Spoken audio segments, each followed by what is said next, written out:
I've had a lot of weird stuff happen in my life, and never thought I'd really tell a lot of people about it. But then after 2020 and 2021, I figured, how much weirder can it get? So I'm here to make it weirder. Okay, so here's the deal. My name is John. I'm a RN who went into clinical research. So been at it for 22 years. I guess you can call me a clinical research professional. Um, I specialize in the collection of data for clinical trials. So yeah, you may have heard terms like ER negative, HER negative, or monoclonal antibodies, or prostatic hypertrophy. But anyway, been at it for a while. Worked on some pretty amazing medications, and did my part to make the world a better place. It's also allowed me to have some pretty extraordinary events, traveling the world and seeing things like a UFO in the desert, ghost hunting in the Tower of London, and I don't know, discussing metaphysics with all sorts of people all over the world. I guess if I'm going to name drop, I would say Wayne Dyer, Hildy Silva, and Dr. Raymond Moody. And Dr. Raymond Moody, he worked in medicine, and he was still interested in metaphysical things as well.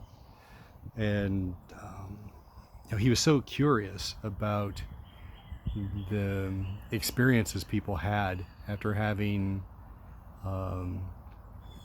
some sort of medical or clinical event that placed them near death, or clinically they were dead, but then they came back. So he collected those stories of patients who had that experience, and then also the clinicians who heard those stories from their patients. And it was kind of these things where physicians would only tell other physicians, just kind of like veterans will only talk to other veterans, near-death experiencers will only talk to other near-death experiencers. There's a kind of ineffability or the inability to describe the event unless you've actually been through the event, and then that explanation is no longer necessary because people understand. So so he began collecting those events, and eventually would write a book called Life After Life. I think that was published in 1975. The interesting thing about that book is that there's a foreword to that book from Dr. Elizabeth Kubler-Ross, which, if you're familiar with the 7 stages of death and dying, it's interesting that those two folks would have collaborated, and I'd love to know, what actually happened behind the scenes. But anyway, that book, Life After Life, it's referred to many, many times in the near-death experience examination and research. And I guess that's probably why I think that book is considered a seminal book when it comes to applying the Western medicine paradigm, or the scientific method, if you will, to the near-death experience.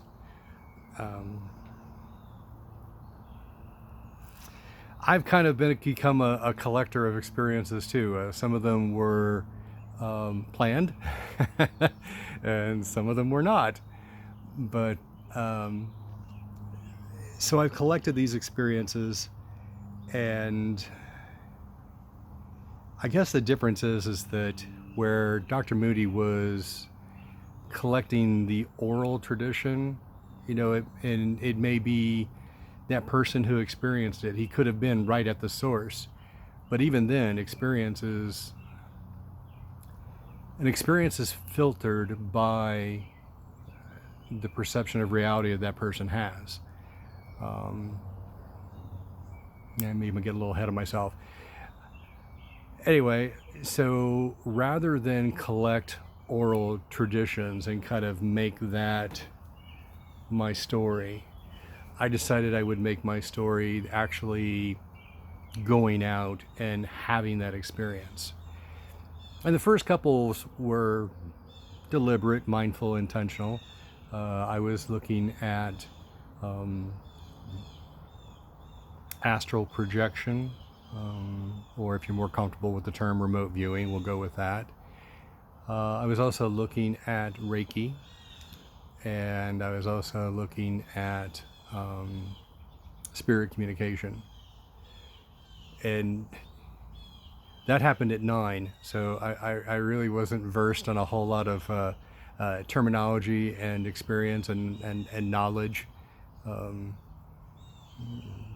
But again, I'm getting kind of ahead of myself. Anyway, I wanted to collect experiences, but I wanted to have them firsthand experiences. I didn't want the ramification of the oral tradition and how it gets handed down, and sometimes it gets exaggerated or distorted because of, bad memories.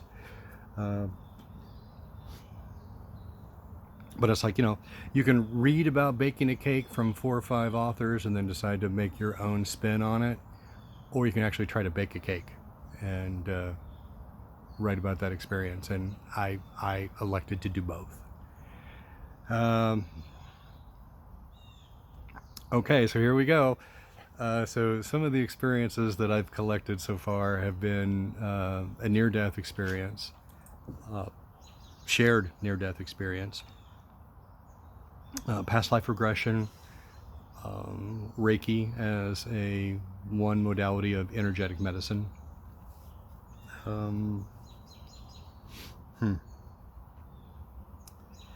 Remote viewing, Psych K or psychokinesis, ghost hunting, I think I mentioned, so I guess I should mention exorcisms, and then non-human contacts, both terrestrial and extraterrestrial. And here's where I'll lose a bunch of you.